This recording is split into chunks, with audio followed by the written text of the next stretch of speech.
Please put your hands together for Renee Noortman.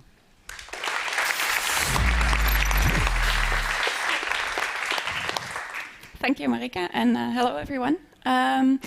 So I design with stories. I was trained as an industrial designer. I was used to making products, and now in my PhD research, increasingly, I find myself telling stories and talking to others about stories, using these stories in design practice and learning from the way that others tell stories to bring our projects forward. So before diving into the methodology, I would like to give you a more concrete example of the context that I do this in.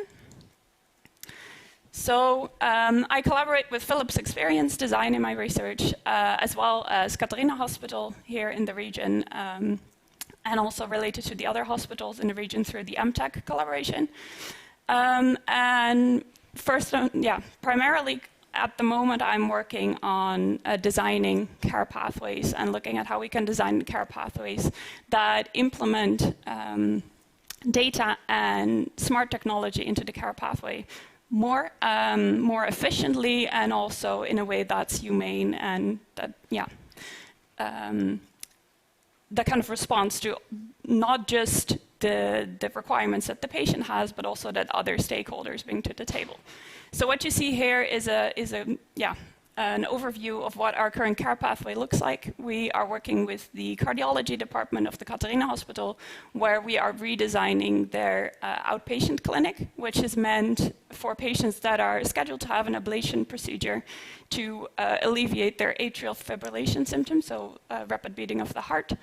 And in that clinic, we are trying to help patients to improve their lifestyle prior to this procedure so that they have a better chance of having a good recovery, but also higher success rate of the ablation.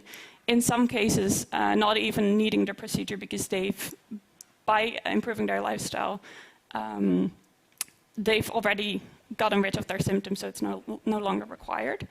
So in this care system, what we're mostly looking at is how we implement measurements. So there's an online platform that patients can use to upload data that they've gathered about their own health. So maybe their weight, maybe their blood pressure, so they can upload this from home. They receive personalized healthcare content that helps them to target their specific risk factors. So maybe they're overweight, they get specific information about nutrition or physical activity. Maybe they have a high blood pressure, so they get more specific information on how to improve that. And they get personalized articles in an online application. Then on top of that, we think it's very important that we personalize the healthcare also based on patients' goals, so that they can set their own goals, look at what they find important in their lives, how they can maintain the highest quality of life that they, in the way that they would find it most beneficial. And they can get help from their healthcare professionals also through a chat function. So if something pops up in their everyday life, maybe they're going to a party and they don't know how to deal with their dietary constraints that they have, they can ask their healthcare professional through the interface how they might go about that. And then there's a diary function where they can log more qualitative information about their healthcare and tell the healthcare professional through a questionnaire what's going on in their life and how they're experiencing their symptoms.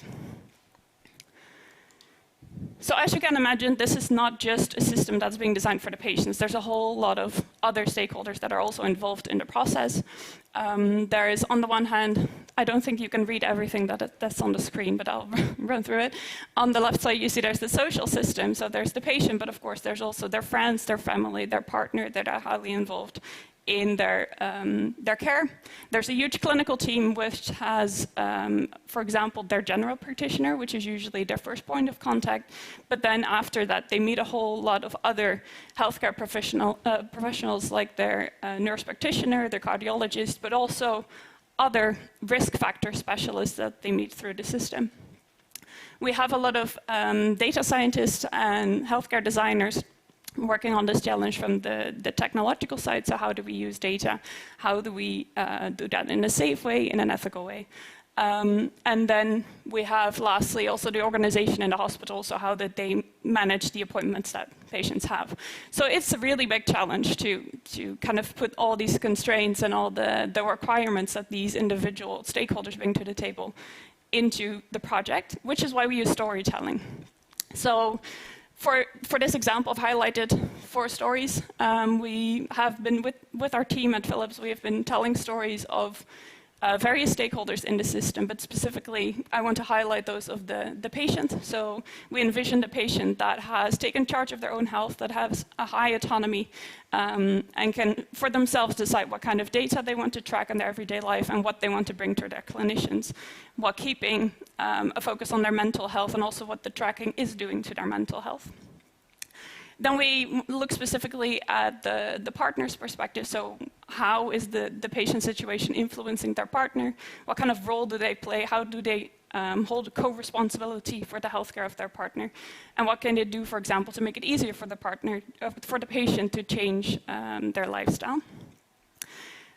But besides that patient environment, we also shed light on, for example, a general practitioner. That's the first point of contact, like I mentioned, and how they can play a big role in kind of giving the patient some consistency in their healthcare experiences, and also how they work to tie together the different parts and how their role is actually very meaningful to them as well.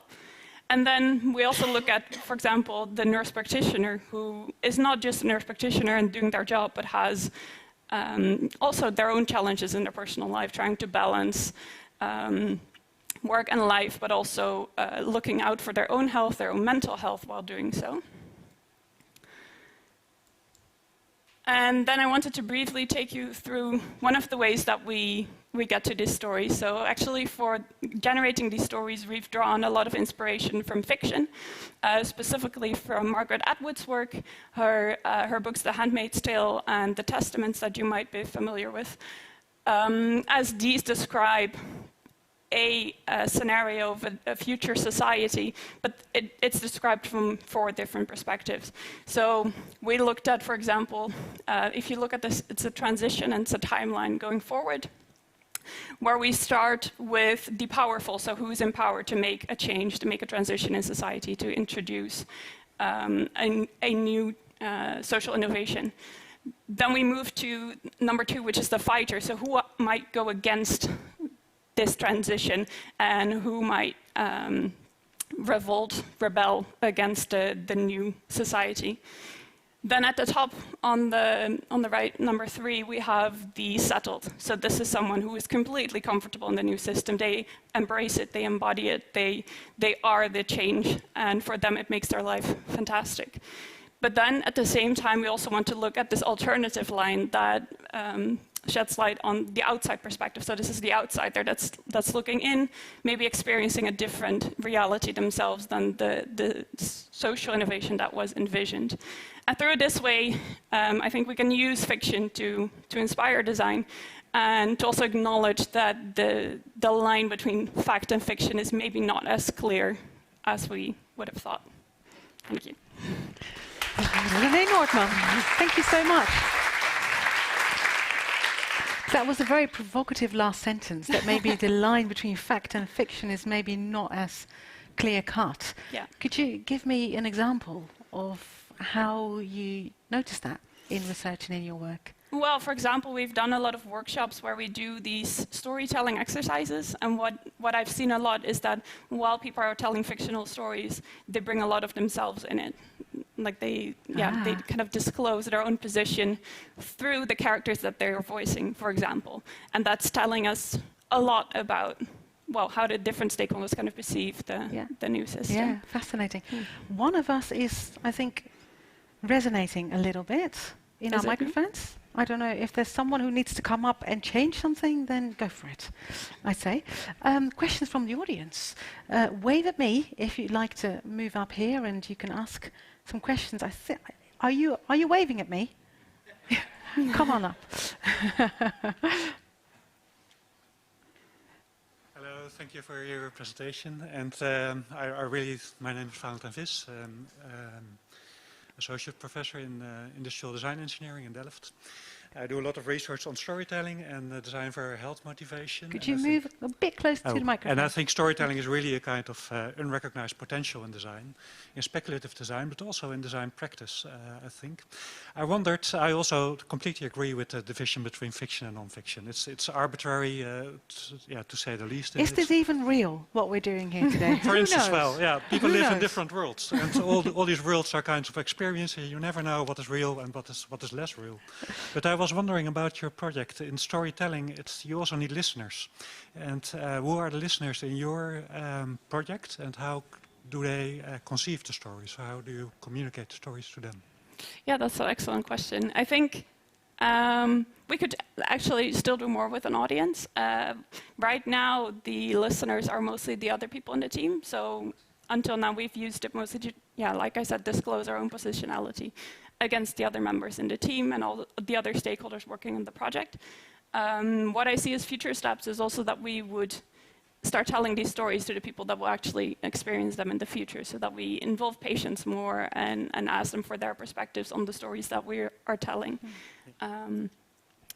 And I think on top of that, they can do a very powerful job in actually talking to the higher levels, like the organization and the people, the big shots that... and then the stories might evolve. Exactly, yeah. So to convince them that we want this future and that we use these stories to help them envision that future with us together. Yeah, nice, thank you. Thank you so much for your question, and thank you so much, and all the best of luck. Renee, Noortman, thank you.